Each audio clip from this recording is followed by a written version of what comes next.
E agora, você acompanha pela Rádio Rio de Janeiro o programa Estudo das Obras de André Luiz.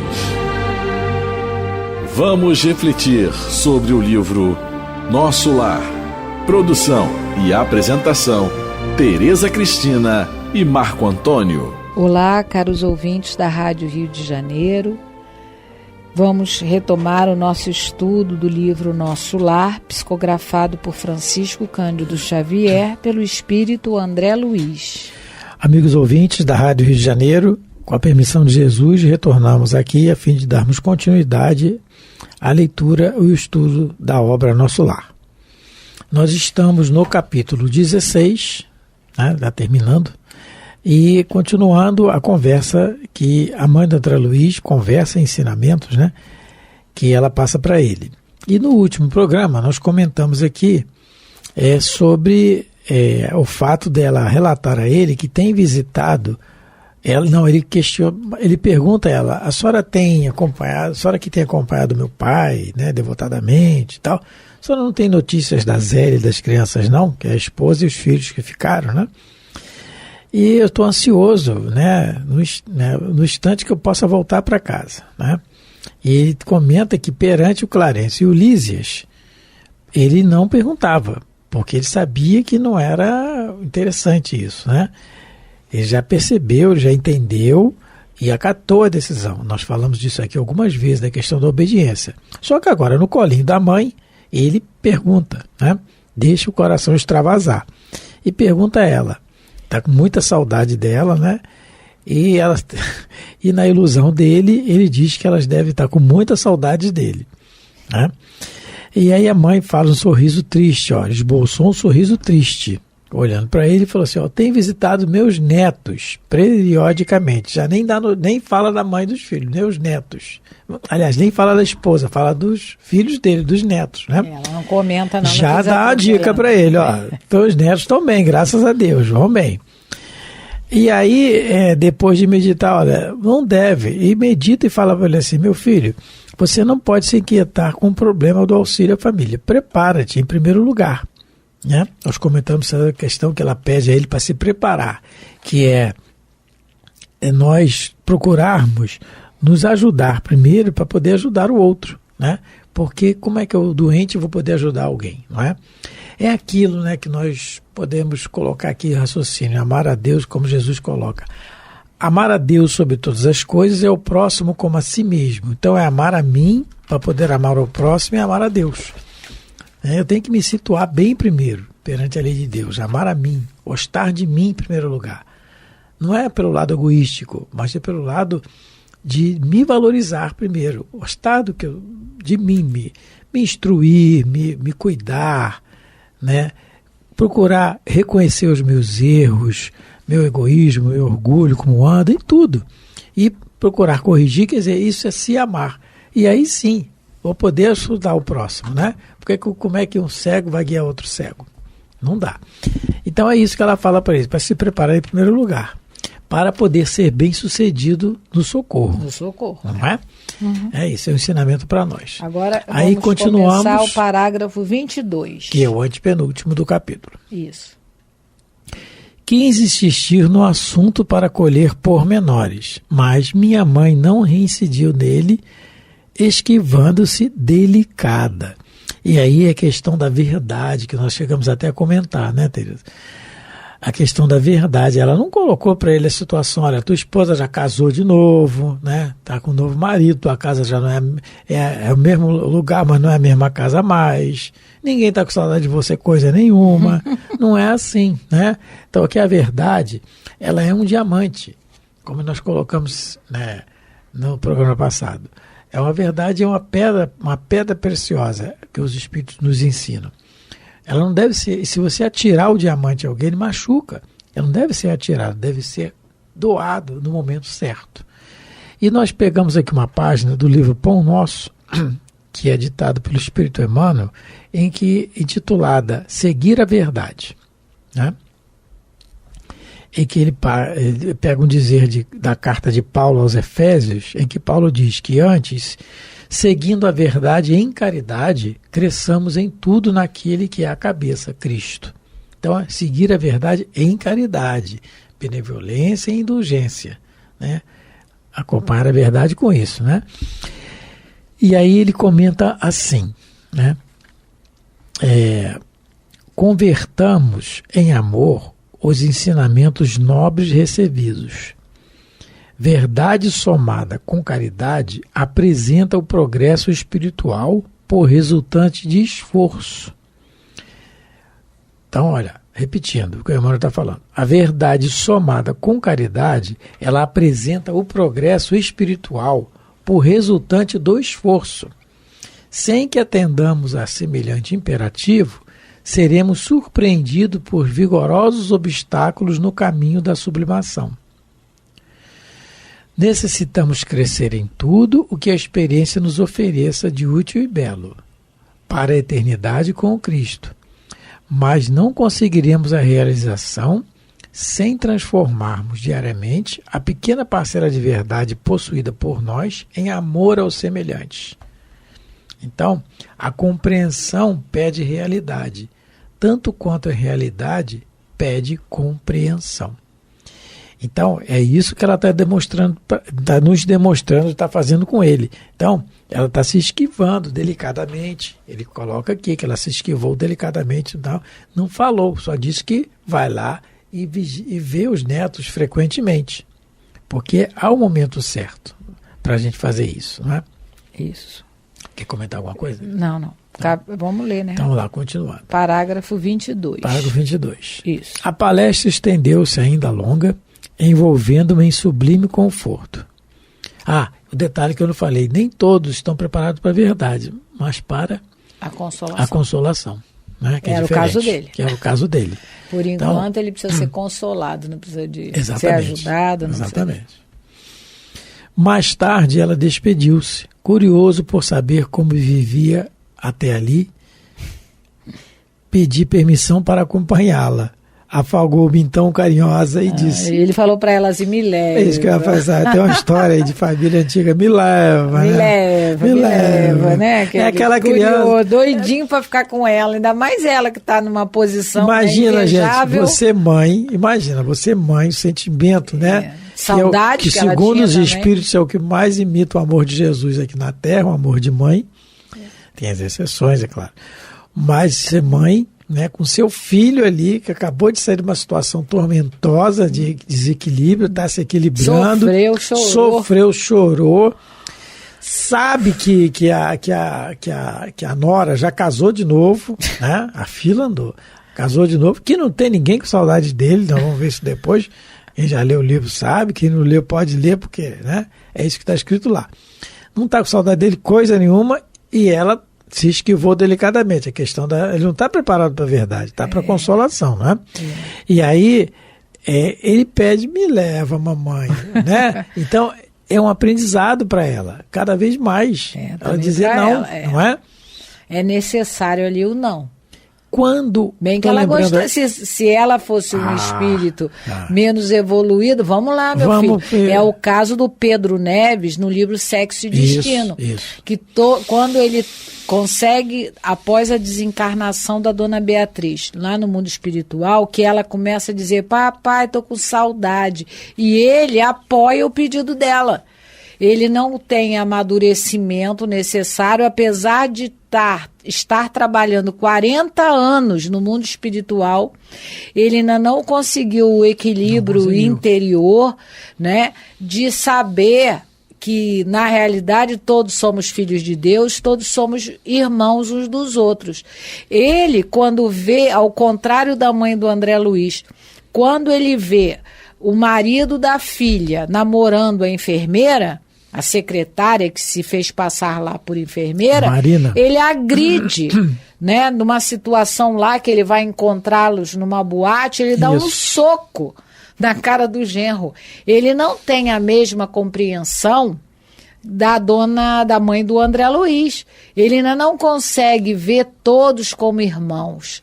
Ele ainda não consegue entender que o genro é, como a mãe do André Luiz falou, um infeliz, doente, ignorante. Ele não consegue. E também vai cometer o outro erro quando ele resolve pedir, aceitar o pedido da filha que quer voltar em casa. Ele insiste com os orientadores, não, pode deixar que eu me responsabilizo por ela. Quando ela chega aqui, ela fica numa situação muito deplorável. Eles só conseguem levá-la novamente para a colônia 3 dias depois. Tudo porque ele não tinha o equilíbrio para ajudar. Então é o que a mãe do André Luiz, né, ela já é equilibrada, é um espírito superior a ele, né, André Luiz, ela fala, meu filho, vamos confiar em Deus, vamos ter paciência, não é? Você não vai poder me acompanhar, é isso que ela vai dizer para ele. Então ela já está desenvolvendo dentro dela esse amor fraterno por todos, entendendo que na realidade nós somos irmãos. Antes de ser pai de fulano, mãe de fulano, tio e vizinho, inimigo, a gente é irmão. Então ela entendeu. O Pedro Neves, no livro Sexo Destino, ele, apesar de já estar trabalhando 40 anos no mundo espiritual, mas ele não fez o trabalho principal, que é o trabalho interior, que foi o que faltou para ele, não é?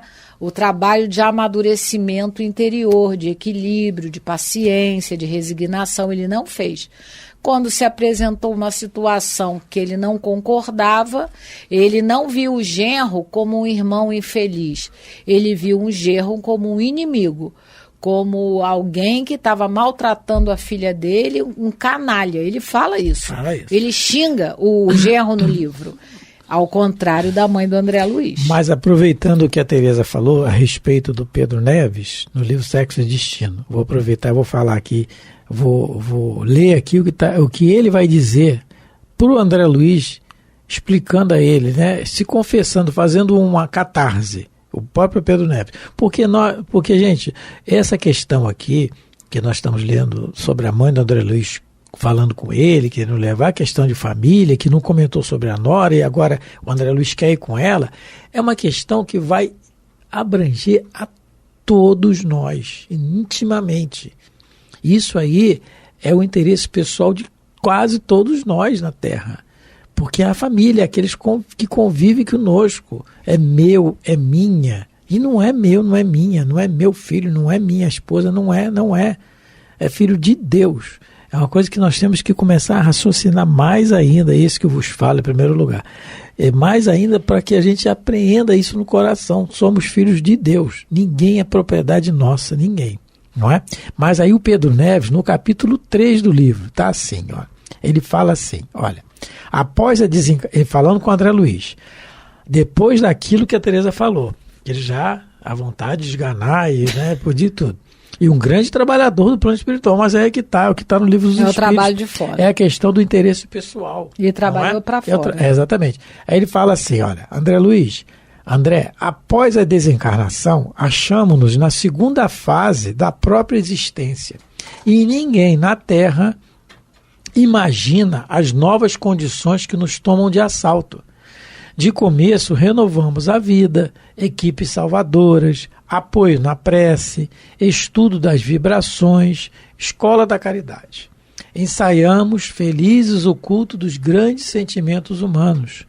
Depois, quando trazidos de retorno ao trabalho mais íntimo, na arena doméstica, que supunhamos varrida para sempre da memória, não é? Eu já morri, estou no plano espiritual, não. Como na situação especial de meu caso, a didática é outra. É preciso espremer o sangue do coração, palavras dele, para confirmar o que ensinamos com a cabeça. Então, é a questão do interesse pessoal, que está no livro dos Espíritos, na questão de número... Deixa eu só pegar aqui, Tereza. A questão de número 895, em que Allan Kardec pergunta assim: postos de lado os defeitos e os vícios, acerca dos quais ninguém se pode equivocar, qual o sinal mais característico da nossa imperfeição?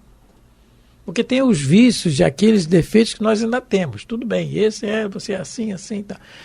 Aí, o que o Pedro Neves falou aqui, renovamos a vida, desencarnamos, tem as equipes salvadoras, a prece, estudo, escola da caridade, vamos trabalhar e tal. Mas aí entra no ninho doméstico. Aí os espíritos respondem a Kardec. Qual o sinal mais característico da imperfeição? O interesse pessoal. Frequentemente, as qualidades morais são como um objeto de cobre. A douradura que não resiste à pedra de toque, que é o que aconteceu com o Pedro Neves, né? Então, aquela douradura de cobre, o grande trabalhador do plano espiritual, André Luiz elogia ele no início do livro. Mas não resistiu à pedra de toque. A pedra de toque foi o quê? O ambiente familiar, o interesse pessoal. Aí pegou. E olha a coisa, o detalhe importante da história, Tereza, é que a filha dele, a dona Beatriz, ela estava desencarnando. O André Luiz até pergunta a ele, você não tem que estar feliz, ela está desencarnando, ela vem para cá daqui a pouco. Não, mas está acontecendo isso lá agora, isso é um absurdo. Porque ele não podia esperar, vamos esperar um pouquinho, mais uns dias, porque daqui a alguns dias, na história do livro, ela vai morrer mesmo, ela desencarna, e quem recebe é ele. Mas não, ele não admitia. É o interesse pessoal. Né? Então é isso que a gente abrange nessa ideia que a mãe do André Luiz está falando. Então, continuando aqui. Parágrafo 23. A palestra estendeu-se ainda longa, envolvendo-me em sublime conforto. Mais tarde ela despediu-se, curioso por saber como viver até ali. A gente já leu. Pedi permissão, já lemos agora que eu li, para acompanhá-la. O assunto é cativante. Afagou-me então, carinhosa, e disse, ainda deu um carinho, um cafunézinho. Agora que é o parágrafo 23. Ai, meu Deus, ainda fez um cafuné, né? Não venhas, meu filho. Espero-me com urgência no Ministério da Comunicação, onde serei munida de recursos fluídicos para a jornada de regresso nos gabinetes transformatórios. E aí o André Luiz não abre para a gente que fluidos são esses, então a gente não sabe. A gente vai ter notícias novamente desses gabinetes quando a dona Laura, que é a mãe de Lísias, que vai hospedar o André Luiz, quando ela está na hora dela reencarnar. E ela fala para ele que ela tem que também se internar no departamento de reencarnação, provavelmente nesses gabinetes transformatórios, para que possa preparar a alma para uma nova reencarnação. E eu achei interessante que no livro Obras Póstumas, no livro Os Espíritos, a gente tem algumas perguntas que Kardec faz sobre reencarnação, porque a dona Laura, a mãe do André Luiz, com toda a evolução dela, ela precisa reencarnar. Enquanto a gente não se tornar um espírito puro, todos nós temos a obrigação, o dever, a necessidade da reencarnação. A encarnação nos é imposta, nós não temos escolha, não é? Nós, no começo da nossa jornada evolutiva, a encarnação ela é imposta por Deus. É isso, Deus nos criou e a didática divina é essa. Tem que revestir um corpo de carne para evoluir. E no livro Obras Póstumas, no capítulo 1, é muito interessante. Tereza, rapidinho. Pergunta 133 do livro 132 do livro dos Espíritos. Isso. Qual o objetivo da encarnação dos Espíritos? Resposta dos Espíritos. Deus lhes impõe a encarnação com o fim de fazê-los chegar à perfeição. Então não tem jeito. É imposta. Então, até a gente se tornar espírito puro, a gente é obrigado a reencarnar, querendo ou não. E no livro Obras Póstumas, como eu estava dizendo, no capítulo 1, é muito interessante, é profissão de fé espírita raciocinada. Então, Kardec vai colocar alguns itens e o que ele vai falar sobre a reencarnação é o item 3. E nesse item 3 tem alguns subitens. E no item 22, 23 e 24, e no 21 também, ele vai falar o seguinte: a encarnação dos espíritos está na lei da natureza. É necessária ao adiantamento deles e à execução das obras de Deus. Pelo trabalho que a existência corpórea lhes impõe, eles se aperfeiçoam a inteligência e adquirem, cumprindo a lei de Deus, os méritos que os conduzirão à felicidade eterna. Daí resulta que, concorrendo para a obra geral da criação, os espíritos trabalham pelo seu próprio progresso. E no item 22, ele vai falar que o aperfeiçoamento do espírito é fruto do seu próprio trabalho, e ele avança na razão de sua maior ou menor atividade, da sua boa vontade em adquirir qualidades que lhe faltam.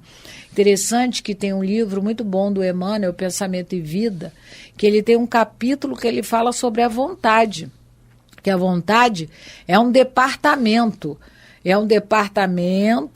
que ela rege outros gabinetes, ou ele diz que é um gabinete. Não, a vontade é um gabinete que tem alguns departamentos que ela administra. Então, na realidade, a gente já viu aqui, durante esse capítulo 16, o quanto a vontade é preponderante na nossa mudança verdadeira, essencial, aquela mudança sincera. Sem vontade, ninguém progride. É isso que Kardec também está colocando aqui no livro Obras Póstumas, né? E no item 23 ele coloca: não podendo o espírito, numa só existência corpórea, adquirir todas as qualidades morais e intelectuais que hão de conduzi-lo à meta, ele chega a essa aquisição por meio de uma série de existências, em cada uma das quais dá passos para frente na senda do progresso e se depura de suas imperfeições. Então, muito interessante isso, esse capítulo 1 de Obras Póstumas, que vai falar para a gente sobre os postulados básicos, né, do Espiritismo. Vai falar sobre Deus, vai falar sobre a criação, muito interessante. Então, a mãe de André Luiz, como ela não é um espírito puro ainda, está muito longe disso, ela vai ter que reencarnar. E ela, na próxima encarnação, como ela já é um tanto mais evoluída do que o André Luiz, do que o marido, ela vai voltar na missão de ajudar o marido e ajudar as amantes, ajudar provavelmente o próprio André Luiz, mas ela também, com esse trabalho todo, ela vai se ajudar, porque é no trabalho do outro que a gente faz o trabalho interior, se tiver vontade, como Kardec essa coloca. Página que você falou do livro Pensamento e Vida, a vontade não é um gabinete? Ele diz assim, isso: só a vontade é suficientemente forte para sustentar a harmonia do espírito. Aí ele diz que a vontade é o espelho vivo da consciência lúcida. A mente humana é semelhante a um grande escritório, subdividido em diversas seções de serviço, a mente humana. Só que acima de todos os setores está a vontade, o gabinete da vontade. Gabinete da vontade, né? E ele diz que, em verdade, a vontade não consegue impedir a reflexão mental, quando se trata da conexão entre os semelhantes, porque a sintonia constitui lei inderrogável, né? Sintonia é lei de Deus. Mas a vontade pode impor o jugo da disciplina sobre os elementos que administra, de modo a mantê-los coesos na corrente do bem. Então, tudo é a vontade. Então, o Emmanuel está, não é, concordando com Allan Kardec. Graças a Deus. Diz que na encarnação é a vontade que vai fazer com que a gente consiga melhorar as próprias deficiências. E ela termina dizendo, André Luiz, assim: além disso, preciso ainda avistar-me com o ministro Célio, para agradecer a oportunidade desta visita. E deixando-me na uma duradoura impressão de felicidade, beijou-me e partiu. E ele deve ter chorado um pouquinho de saudade, coitado.